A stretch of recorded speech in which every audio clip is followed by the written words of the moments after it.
إن الحمد لله نحمده ونستعينه ونستغفره ونعوذ بالله من شرور أنفسنا ومن سيئات أعمالنا من يهده الله فلا مضل له ومن يضلل فلا هادي له وأشهد أن لا إله إلا الله وحده لا شريك له وأشهد أن محمدا عبده ورسوله اللهم صل على محمد وعلى آل محمد كما صليت على إبراهيم وعلى آل إبراهيم إنك حميد مجيد اللهم بارك على محمد وعلى آل محمد كما باركت على إبراهيم وعلى آل إبراهيم إنك حميد مجيد أما بعد فإن خير الحديث كتاب الله وخير الهدي هدي محمد صلى الله عليه وسلم وشر الأمور محدثاتها وكل محدثة بدعة وكل بدعة ضلالة وكل ضلالة في النار. أعوذ بالله من الشيطان الرجيم. يا أيها الذين آمنوا اتقوا الله وقولوا قولا سديدا يصلح لكم أعمالكم ويغفر لكم ذنوبكم ومن يطع الله ورسوله فقد فاز فوزا عظيما. قابل صد احترام دوستوں اور بھائیوں، اللہ رب العزت نے اس امت پر بہت بڑا احسان فرمایا کہ اسی میں سے اللہ رب العزت نے ایک عظیم الشان شخص کو نبوت اور رسالت کے منصب پہ فائز کیا اور اس کو اس امت کی طرف مبعوث فرمایا. اللہ تعالیٰ کا ارشاد گرامی ہے، لقد من اللہ علی المؤمنین اذ بعث فیہم رسولا من انفسہم. اللہ تعالیٰ نے مومنوں پر بہت بڑا احسان کیا. اللہ رب العزت نے ویسے تو مومنوں پر بے شمار احسانات کیے ہیں، لیکن اللہ اپنے احسانات کو جتلاتا نہیں، لیکن اس احسان عظیم کو اللہ رب العزت بطور خاص ذکر فرما رہا ہے کہ اللہ تعالیٰ نے مومنوں پر احسان فرمایا، احسان عظیم فرمایا. اذ بعث فیہم رسولا من انفسہم. وہ احسان عظیم کیا ہے کہ اس نے ان اہل ایمان کے اندر انہی میں سے ایک شخص کو رسول بنا کے بھیج دیا جس پر اللہ تعالیٰ کی طرف سے آیات نازل ہوتی ہیں. یتلو علیہم آیاتہ. وہ اہل ایمان کو اللہ کی طرف سے اتری ہوئی آیات کو پڑھ کر سناتا ہے. ویزکیہم. اور انہیں گناہوں سے پاک ہونے کے طریقے بتلاتا ہے کہ تم کون کون سا کام کرو کہ جن سے تم اپنے گناہوں سے پاک ہو جاؤ گے اور اپنی خطاؤں سے پاک ہو جاؤ گے، تمہاری کوتاہیاں معاف کر دی جائیں گی. تو یہ نبی اللہ کی اتری ہوئی آیات کو پڑھ کر بھی سناتا ہے اور انہیں گناہوں سے پاک ہونے کے طریقے بھی بتلاتا ہے. وَيُعَلِّمُهُمُ الْكِتَابَ وَالْحِكْمَةَ. اور اس کتاب کی وہ تعلیم بھی دیتا ہے اور اس کے علاوہ وہ حکمت کی تعلیم بھی دیتا ہے.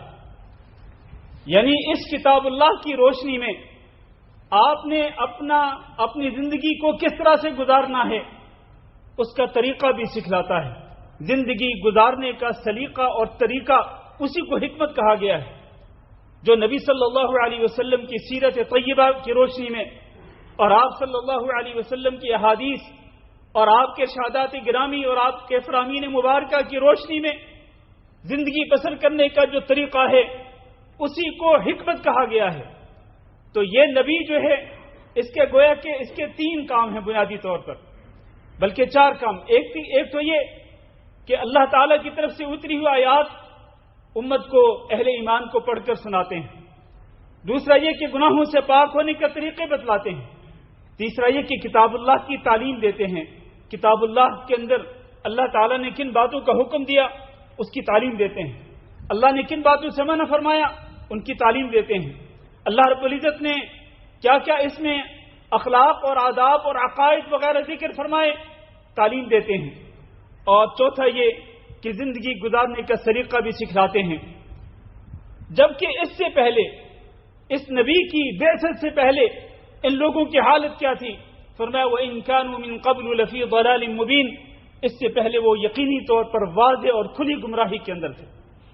نبی صلی اللہ علیہ وسلم کی بعثت سے پہلے لوگوں کے عقائد کے اندر بہت بڑا بگاڑ تھا، اپنے ہاتھوں سے تراشے ہوئے بتوں کی پوجا کرتے تھے، انہیں حاجت روا اور مشکل کشا سمجھتے تھے، اور اسی طرح سے وہ لوگ اللہ رب العزت کے ساتھ شرک کیا کرتے تھے، غیر اللہ کی پوجا کرتے تھے، اور ان کی معاشرت کے اندر بہت بڑا بگاڑ تھا کہ عورتوں پر ظلم کیا جاتا تھا، اور اسی طرح غلاموں کو ظلم کا نشانہ بنایا جاتا تھا۔ ان کی معیشت کے اندر ظلم اور زیادتی کے ایسے ایسے طریقے تھے کہ اللہ کی پناہ، ان میں جو امیر ہوتا وہ غریب کو اپنا غلام بنا لیتا اور اس کو غربت کی چکی کے اندر پیستا رہتا، اس سے سودی لین دین کرتا، اور اسی طرح رشوت خوری اور خیانت وغیرہ کے معاملات عام تھے۔ یہ خرابیاں بہت بڑی خرابیاں تھیں جو اس معاشرے کے اندر تھیں۔ اللہ تعالی نے اس نبی کو سراج منیر بنا کے بھیجا، داعیا الی اللہ بنا کے بھیجا، سراج منیر کہ جس کے ذریعے اللہ رب العزت نے دلوں کی تاریکی کو ختم کر دیا، اللہ نے دلوں کی ظلمت کو ختم کر دیا، دلوں کو توحید کے نور کے ساتھ روشن کر دیا۔ اس نبی کے ذریعے اللہ رب العزت نے گمراہی کے جو بادل چھائے ہوئے تھے ان لوگوں پر، اللہ تعالیٰ نے ان بادلوں کو ہٹا دیا، ختم کر دیا، اور اللہ تعالیٰ نے سیدھے راستے کی طرف رہنمائی کر دی۔ انسانیت کے ساتھ اللہ رب العزت نے بہت بڑی بھلائی کی کہ اس آخر الزمان نبی جناب محمد صلی اللہ علیہ وسلم کو مبعوث فرمایا۔ میرے عزیز بھائیوں، اس نبی کے بہت زیادہ فضائل ہیں، ان فضائل کو اگر ذکر کرنا چاہیں تو ایک خطبہ کافی نہیں، دو نہیں، بلکہ کئی خطبات اس کے لیے مطلوب ہیں۔ اللہ رب العزت نے اس نبی کو عظیم الشان معجزوں سے نوازا۔ اللہ رب العزت نے ان معجزوں میں سے ایک عظیم الشان معجزہ جو اللہ نے کسی اور نبی کو عطا نہیں کیا، اللہ تعالیٰ نے اسراء و معراج کا معجزہ دے دیا، اور اسی اسراء و معراج کے معجزے کے دوران اللہ تعالیٰ نے تمام کے تمام انبیاء کو بیت المقدس میں جمع فرمایا اور ان کو اپنے پیارے نبی جناب محمد صلی اللہ علیہ وسلم کے پیچھے کھڑا کر دیا۔ وہ سارے مقتدی بن گئے اور نبی آخر الزمان جناب محمد صلی اللہ علیہ وسلم ان کے امام بن گئے۔ تو اس لحاظ سے آپ صلی اللہ علیہ وسلم امام اعظم بھی ہیں، آپ سید الانبیاء اور رسل بھی ہیں، اور آپ سید ولد آدم بھی ہیں۔ بنو آدم کے اندر نہ آپ سے بہتر شخصیت کوئی آئی اور نہ قیامت تک آپ سے بہتر شخصیت کوئی آئے گی۔ اس نبی کو اللہ رب العزت نے کن کن فضائل سے نوازا۔ قیامت کے دن سارے کے سارے انبیاء اللہ رب العزت کی بارگاہ میں شفاعت کرنے سے معذرت کر لیں گے، لیکن یہ نبی جناب محمد صلی اللہ علیہ وسلم مقام محمود پہ فائز ہوں گے اور اللہ رب العزت کی بارگاہ میں سجدہ ریز ہو جائیں گے۔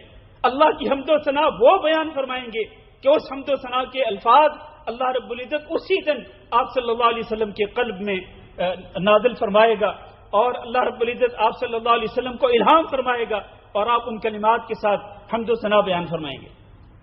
پھر نبی صلی اللہ علیہ وسلم کو اجازت دی جائے گی، اے محمد صلی اللہ علیہ وسلم اپنے سر اٹھائیں، اللہ سے مانگے آپ کو دیا جائے گا، آپ شفاعت کریں آپ کی شفاعت کو قبول کیا جائے گا۔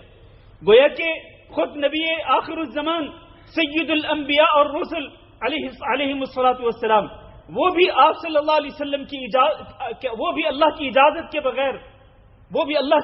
کے بغیر شفاعت نہیں کر سکیں گے۔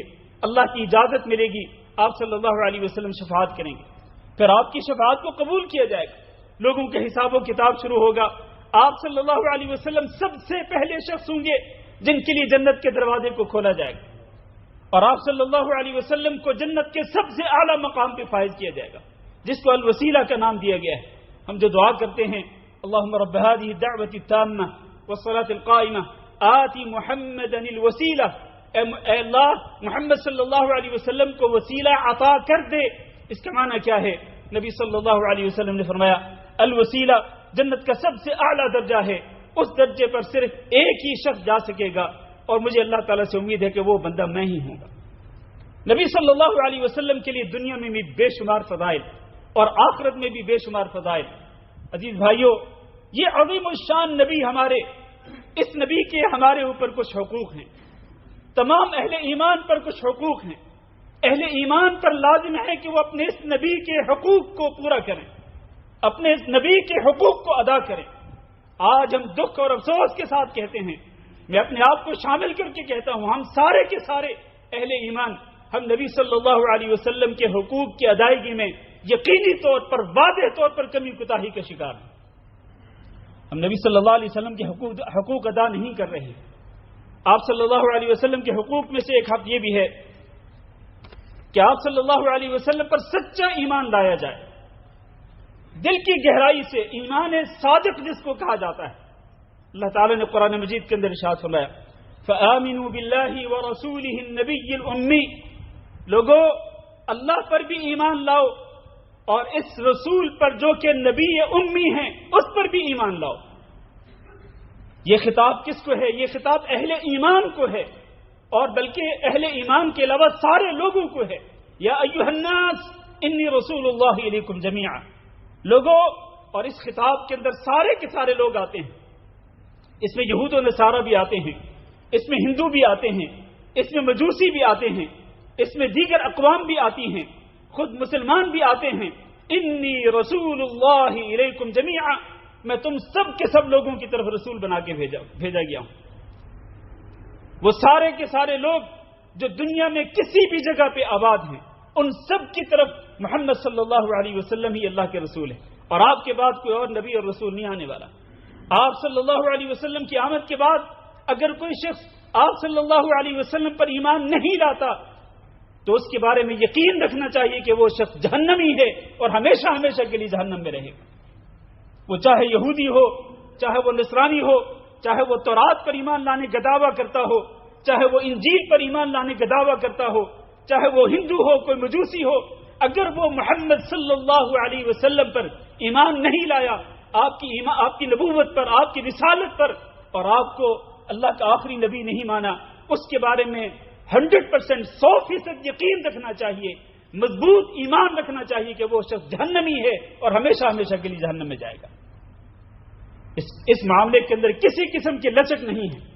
لوگ کہتے ہیں جی کہ وہ دیکھیں جی وہ بھی تو رات کو ماننے والے ہیں، وہ دیکھیں جی وہ بھی انجیل کو ماننے والے ہیں. اور بھائی بے شک تو رات کو ماننے والے ہوں، اگر وہ تورات کو واقعتاً ماننے والے ہوتے، اگر وہ انجیل کو واقعتاً ماننے والے ہوتے تو وہ اس نبی پر بھی ایمان لاتے. نبی آخر الزمان جناب محمد صلی اللہ علیہ وسلم کی ختم نبوت کو ماننے والے ہوتے، لیکن نہیں مانا تو اس کا معنی یہ ہے کہ انہوں نے تورات کو بھی نہیں مانا، نہیں مانا تو اس کا معنی یہ ہے کہ انہوں نے انجیل کو بھی نہیں مانا ہے، اور اسی طرح باقی رسولوں پر بھی وہ ایمان نہیں لائے. میرے بھائیو، اللہ تعالیٰ کا فرمان ہے کہ ایمان لانے کے ساتھ ساتھ فآمنوا باللہ ورسولہ النبی الأمی الذی یؤمن باللہ وکلماتہ واتبعوہ. صرف ایمان زبانی کلامی کافی نہیں ہے میرے عزیز بھائیو. زبانی کلامی تو ہم سارے کہتے ہیں کہ ہم اس نبی کو مانتے ہیں، اس نبی کی نبوت پر اور رسالت پر ایمان لاتے ہیں. اس کے ساتھ جو اللہ نے بالکل اسی آیت کے اندر، اسی لائن کے اندر، اسی سطر کے اندر اللہ تعالیٰ نے جو اگلا حکم دیا وہ کیا ہے؟ واتبعوہ. اس کی اتباع بھی کرو، اس کی پیروی بھی کرو. پیروی کرنا بھی اہل ایمان پر فرض ہے. نبی صلی اللہ علیہ وسلم کو فالو کرنا، آپ صلی اللہ علیہ وسلم کے حکام پہ عمل کرنا، آپ صلی اللہ علیہ وسلم نے جن باتوں سے منع کیا ان سے اجتناب اور پرہیز کرنا بھی لازم ہے. لعلکم تہتدون، تاکہ تم ہدایت پا جاؤ. اس کا معنی یہ ہے کہ ہدایت دو چیزوں کے ساتھ مشروط ہے، دو چیزوں کے ساتھ. ایک نبی پر ایمان لانا، یعنی نبی کی نبوت اور رسالت کو دل سے تسلیم کرنا. دوسرا واتبعوہ، اگر ہدایت پانا چاہتے ہو تو نبی کی نبوت پر، رسالت پر ایمان لانے کے ساتھ ساتھ اس کی اتباع بھی کرو. آج ہم نبوت پر ایمان اور رسالت پر ایمان لانے کا دعویٰ تو کرتے ہیں، لیکن اتباع کہاں ہے؟ نبی صلی اللہ علیہ وسلم کی اطاعت و فرمانبرداری کہاں ہے؟ اور تو اور ہم تو نبی صلی اللہ علیہ وسلم کی جو شکل و صورت تھی، نبی صلی اللہ علیہ وسلم کے چہرے انور پہ داڑھی تھی، ہم تو نبی صلی اللہ علیہ وسلم کے چہرے کی طرح اپنے چہرے کو اس طرح سجا نہیں سکے ہیں، اپنے چہرے کو اس طرح خوبصورت نہیں بنا سکے ہیں. لوگ کہتے ہیں کہ خوبصورتی اس میں ہے کہ داڑھی کو شیو کراؤ، روزانہ شیو کراؤ، اس میں خوبصورتی ہے.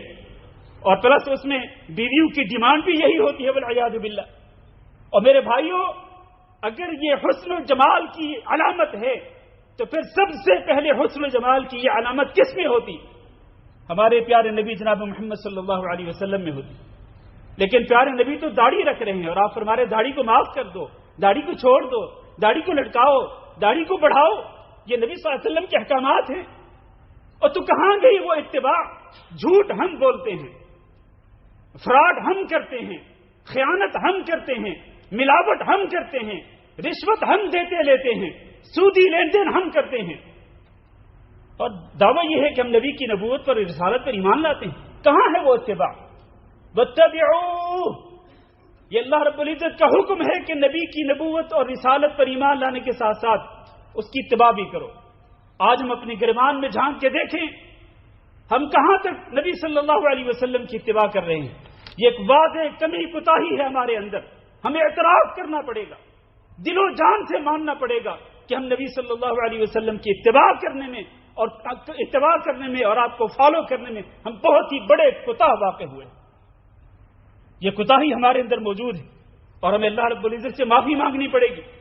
نبی کریم صلی اللہ علیہ وسلم کے شاد گرامی ہے، امرت ان اقاتل الناس حتى يشهدوا ان لا الہ الا اللہ ويؤمنوا بی وبما جئت به.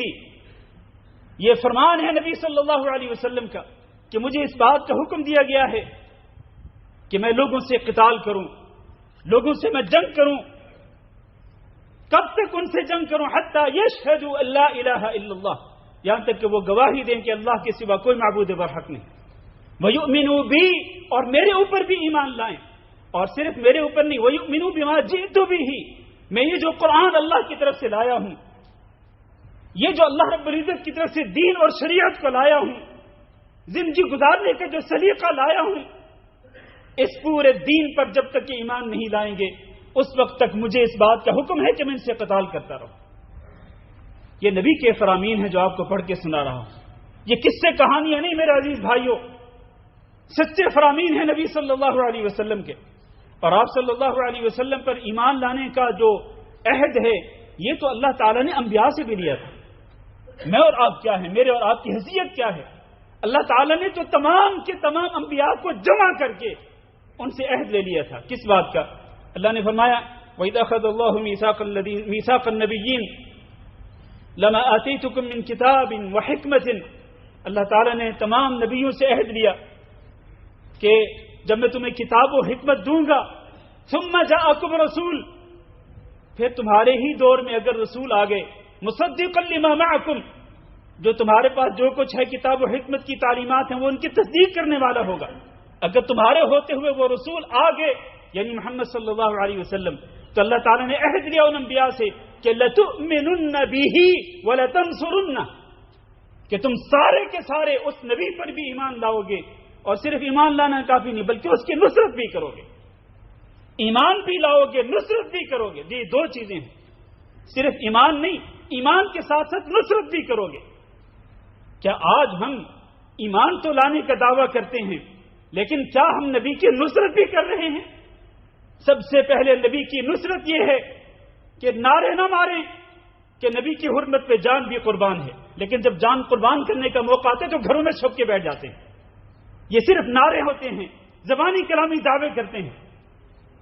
میرے بھائیوں، نبی کی نصرت سب سے پہلے یہ ہے جو میں نے پہلے بات کی، اتبعوا، نبی کی اتباع کرو.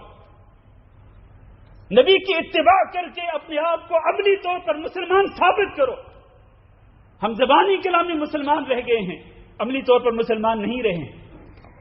لَتُؤْمِنُنَّ بِهِ وَلَتَنْصُرُنَّ، اللہ تعالیٰ نے انبیاء سے عہد لیا نصرت کرنے کا. میرے عزیز بھائیوں، میں بات مختصر کرتا ہوں. اس پیارے نبی جناب محمد صلی اللہ علیہ وسلم کے حقوق میں سے ایک حق یہ بھی ہے کہ آپ صلی اللہ علیہ وسلم نے جن باتوں کا حکم دیا ان پہ عمل کریں، جن باتوں سے منع کیا ان سے اجتناب اور پرہیز کریں. قرآن مجید میں بے شمار آیات ہیں اس قسم کی. لیکن ہم آگے بڑھتے ہیں. نبی صلی اللہ علیہ وسلم کے حقوق میں سے ایک حکم یہ بھی ہے کہ آپ صلی اللہ علیہ وسلم سے سچی محبت کریں، دل سے محبت کریں، اور اپنی جان سے بھی زیادہ محبت کریں، اپنے والدین سے بھی زیادہ، اپنی بیوی بچوں سے بھی زیادہ، تمام لوگوں سے زیادہ نبی صلی اللہ علیہ وسلم سے محبت کریں. اور محبت بھی سچی محبت ہو، ایسی محبت اور ایسی عقیدت نبی صلی اللہ علیہ وسلم سے کہ جو آپ کو اس بات پر آمادہ کرے کہ آپ اس نبی کے ارشادات کو دیکھیں، نبی کے دین کو دیکھیں، نبی صلی اللہ علیہ وسلم کی تعلیمات کو پڑھیں اور یہ جاننے کی کوشش کریں کہ اس نبی نے ہمیں جو عقیدہ دیا وہ عقیدہ کیا ہے۔ نبی نے جو عقیدہ دیا ہے، نبی صلی اللہ علیہ وسلم اپنی وفات سے چند لمحات پہلے آپ فرما رہے لعنت اللہ علی الیہود والنصارى، یہود و نصارہ پہ لعنت ہو کہ جنہوں نے اپنے انبیاء کی قبروں کو سجدگاہ بنا لیا تھا۔ تو گویا اس نبی کے دیے ہوئے عقیدے کا ایک پارٹ یا ایک جز کیا ہے کہ نبی کی قبر کو بھی سجدگاہ نہیں بنا سکتے ہیں، نبی کی قبر پہ بھی آپ مسجد نہیں بنا سکتے ہیں۔ اور آج کیا ہے؟ آج نبی سے کمتر، بہت ہی کمتر کئی لوگوں کی قبروں کے اوپر مسجدیں بنا دی گئی ہیں، وہاں پر مزارات بنا دیے گئے ہیں، وہاں پر درگاہ تعمیر کر دیے گئے ہیں۔ کیا یہ نبی صلی اللہ علیہ وسلم کا عقیدہ ہے؟ نبی صلی اللہ علیہ وسلم نے یہی عقیدہ دیا اپنی امت کو؟ اور بھلے لوگوں کیوں نہیں سوچتے ہو نبی صلی اللہ علیہ وسلم نے عبادت کیسے کی؟ آپ کے اندر نبی صلی اللہ علیہ وسلم سے ایسی محبت ہونی چاہیے جو آپ کو آمادہ کرے اس بات پر کہ دیکھیں نبی صلی اللہ علیہ وسلم کی عبادات کس قسم کی تھی، آپ نے نماز کیسے پڑھی، آپ نے روزہ کس طرح رکھا، آپ نے زکوٰۃ کیسے دیا، آپ نے حج کیسے کیا۔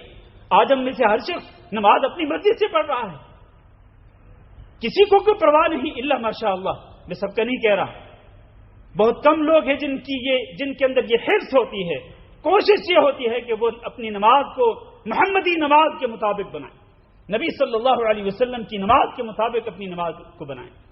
لیکن بہت سارے لوگ ہیں کوئی پرواہ نہیں، کس طرح قیام کس طرح ہو رہا ہے، ہاتھ کہاں باندھے ہوئے ہیں، رکوع کیسے کر رہے ہیں، سجدہ کیسے کر رہے ہیں، رکوع کے بعد کس طرح کھڑے ہونا ہے، کیا پڑھنا ہے، دو سجدوں کے درمیان کیسے بیٹھنا، کیا پڑھنا ہے، تشہد اور درود وغیرہ، یہ ساری نماز کیسی ہے، کوئی پرواہ نہیں ہے، مرضی کے مطابق فٹافٹ کھٹا کھٹ دو ٹکرے ماری اور چلے گئے۔ کیا یہ نبی صلی اللہ علیہ وسلم سے محبت ہے؟ سچی محبت پیدا کرے نبی صلی اللہ علیہ وسلم سے، اور یہ محبت ایسی ہونی چاہیے جو آپ کو آمادہ کرے کہ آپ دیکھیں نبی صلی اللہ علیہ وسلم کا لین دین کیسا تھا، نبی صلی اللہ علیہ وسلم کا اخلاق اور کردار کیسا تھا، آپ اپنی ازواج مطہرات کے ساتھ میل جول کس قسم کا رکھتے تھے، اپنے صحابہ کرام کے ساتھ میل جول کس قسم کا رکھتے تھے۔ لقد کان لکم فی رسول اللہ اسوۃ حسنہ۔ عزیز بھائیو، اسی طرح سے آپ صلی اللہ علیہ وسلم کے حقوق میں سے ایک حق یہ بھی ہے کہ آپ صلی اللہ علیہ وسلم کا دل سے احترام کریں اور آپ صلی اللہ علیہ وسلم کی تعظیم کریں، لتؤمنوا باللہ وتعزروہ وتوقروہ، لتؤمنوا باللہ ورسولہ وتعزروہ وتوقروہ، اللہ اور اللہ کے رسول پر ایمان بھی لاؤ اور اللہ کے رسول صلی اللہ علیہ وسلم کی نصرت اور تائید اور حمایت بھی کرو اور آپ صلی اللہ علیہ وسلم کی تعظیم بھی کرو۔ میرے عزیز بھائیو، نبی صلی اللہ علیہ وسلم کی تعظیم اور آپ کا احترام اس قدر زیادہ ہے کہ اللہ کو یہ بھی برداشت نہیں کہ کوئی شخص نبی صلی اللہ علیہ وسلم کی حیات مبارکہ میں آپ صلی اللہ علیہ وسلم کا نام لے کر آپ کو پکارے اور اس طرح پکارے جس طرح لوگ ایک دوسرے کو پکارتے تھے۔ نبی صلی اللہ علیہ وسلم کو اللہ تعالیٰ نے قرآن مجید کے اندر یا محمد کہہ کر نہیں پکارا، جس طرح یا نوح یا آدم وغیرہ کہہ کر پکارا، یا ایھا النبی یا ایھا الرسول کہا۔ یہ ادب اور احترام کے تقاضے ہیں۔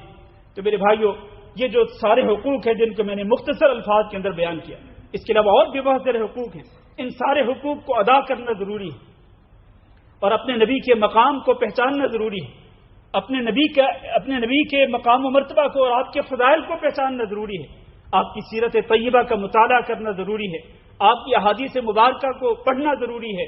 اللہ تعالیٰ سے دعا کرتے ہیں کہ اللہ ہم سب کو اپنے اس پیارے نبی جناب محمد صلی اللہ علیہ وسلم کے حقوق ادا کرنے کی توفیق دے۔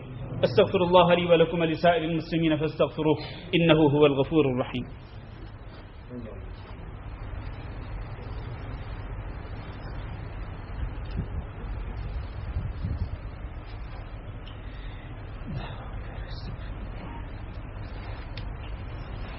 إن الحمد لله نحمده ونستعينه ونستغفره ونعوذ بالله من شرور أنفسنا ومن سيئات أعمالنا، من يهده الله فلا مضل له ومن يضلل فلا هادي له، وأشهد أن لا إله إلا الله وحده لا شريك له، وأشهد أن محمدا عبده ورسوله۔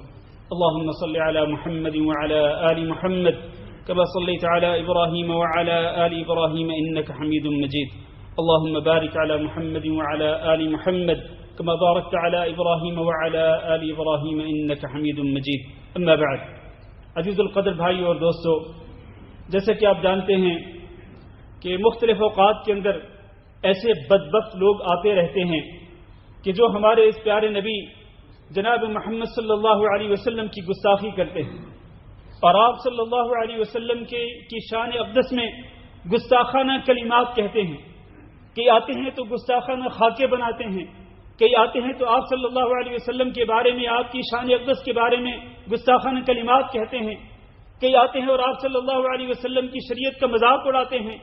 کئی آتے ہیں نبی صلی اللہ علیہ وسلم کے استہزاء کرتے ہیں.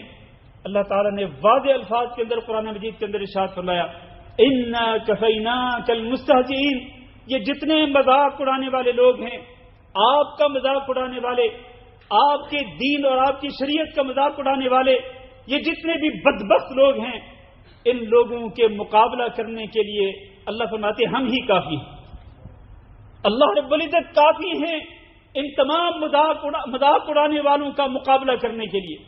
اگر آج ہم اس نبی کا دفاع نہیں کر سکتے، آج ہم اگر اس نبی کی نصرت اور تائید نہیں کر سکتے ہیں، تو اللہ رب العزت اپنے اس نبی کا مذاق اڑانے والے لوگوں کا مقابلہ کرنے کے لیے کافی. الیس اللہ بکاف عبدہ، کیا اللہ اپنے بندے کے لیے کافی نہیں ہے؟ یہاں اس بندے سے مراد سب سے پہلے جناب محمد صلی اللہ علیہ وسلم. معنی یہ ہے کہ اللہ رب العزت اپنے اس پیارے بندے جناب محمد صلی اللہ علیہ وسلم کی مدد اور نصرت کے لیے کافی ہے، آپ کو کسی کی ضرورت نہیں. اور اللہ تعالیٰ نے قرآن مجید کے اندر یہ بھی ارشاد فرمایا کہ واللہ یعصمک من الناس، اللہ تعالیٰ ہی آپ کو لوگوں سے بچائے گا، اللہ تعالیٰ ہی لوگوں کے مقابلے میں آپ کا دفاع کرے گا. ایک چھوٹی سی بات ہے کہ نبی صلی اللہ علیہ وسلم کی حیات مبارکہ میں بدبخت ابو جہل نے نبی صلی اللہ علیہ وسلم کا مذاق اڑایا. وہ مشہور واقعہ صحیح بخاری کے اندر موجود ہے. جب نبی صلی اللہ علیہ وسلم مسجد حرام کے اندر خانہ کعبہ کے پاس سجدہ ریز تھے، ابو جہل اور اس کے چند شیطان ساتھیوں نے یہ مشورہ کر کے یہ پلان کیا تھا، یہ پروگرام بنایا تھا کہ نبی صلی اللہ علیہ وسلم کی پشت پر اونٹنی کے رحم میں بچے کے اوپر جو ایک قسم کی جھلی ہوتی ہے، اس کو اٹھا کر آپ صلی اللہ علیہ وسلم کی پشت پر ڈال دیا جائے. چنانچہ اس بدبخت نے یہ کام کیا. اس کے بعد نبی صلی اللہ علیہ وسلم سجدے میں ہی رہے. آپ کی لخت جگر سیدہ فاطمہ رضی اللہ تعالیٰ عنہا آئیں اور انہوں نے اس جھلی کو آپ صلی اللہ علیہ وسلم کی پشت سے ہٹایا تو آپ صلی اللہ علیہ وسلم نے اس وقت بد دعا کی. نبی صلی اللہ علیہ وسلم نے جن لوگوں کے نام لے کر بد دعا کی تھی ان کو چن کر قتل کیا گیا. کہاں پر؟ جنگ بدر کے اندر، اور ان کی لاشوں کو ایک کنویں کے اندر پھینک دیا گیا. جس نے بھی آپ صلی اللہ علیہ وسلم کا مذاق اڑایا تھا اور آپ کی گستاخی کی تھی، اللہ رب العزت نے ان سے بدلہ لیا، ان سے انتقام لیا. اللہ رب العزت انتقام لینے پہ قادر ہے. ان شانئک ھو الابتر، آپ کا دشمن ہی دم کٹا ہے، آپ کا دشمن ہی دم کٹا ہے. اور اللہ تعالیٰ نے یہ بھی اعلان فرمایا کہ ان الذین یؤذون اللہ ورسولہ لعنہم اللہ فی الدنیا والآخرہ. جو لوگ اللہ اور اللہ کے رسول کو ایذا پہنچاتے ہیں، اللہ کی ان پر لعنت ہے، ان کا پھٹکار ہے، دنیا میں بھی اور آخرت میں بھی، اور قیامت کے دن تو ان کے لیے بہت بڑا عذاب ہے. آخری بات یہ میرے عزیز بھائیوں، اللہ تعالیٰ نے بشارت دی ہے ان لوگوں کو جو نبی صلی اللہ علیہ وسلم پر ایمان لاتے ہیں اور آپ کی نصرت اور تائید اور حمایت کرتے ہیں، آپ کا دفاع کرتے ہیں. تو اللہ تعالیٰ نے فرمایا فالذین آمنوا بہ وعزروہ ونصروہ، وہ لوگ جو ایمان لائے اس نبی پر اور اس کی تائید و نصرت کی اور اس نور کی اتباع کی جو اس پر نازل کیا گیا، اولئک هم المفلحون، یہی لوگ حقیقت میں کامیابی پانے والے ہیں. اور نبی صلی اللہ علیہ وسلم کے ارشاد گرامی ہے کہ جو شخص حدیث کو ذرا غور سے سنیے، حدیث سنے، اور میں خطبہ ختم کر رہا ہوں. آپ نے سنا ہے کہ جو بندہ اپنے بھائی کی عزت کا دفاع کرتا ہے، اللہ رب العزت اپنے اوپر اس بات کو لازم کر دے گا کہ قیامت کے دن اس کو اللہ تعالی جہنم کی آگ سے ضرور آزاد فرمائے گا. اپنے بھائی کی عزت کا دفاع کرنے پر جہنم کی آزادی کا پروانہ آپ کو مل سکتا ہے. اور ادھر کون ہے جن کی عزت کو نشانہ بنایا جا رہا ہے؟ ادھر کوئی عام مسلمان بھائی نہیں بلکہ سید الانبیاء اور رسل علیہم السلام ہے، سید ولد آدم ہے، ان کی عزت کو آج نشانہ بنایا جا رہا ہے.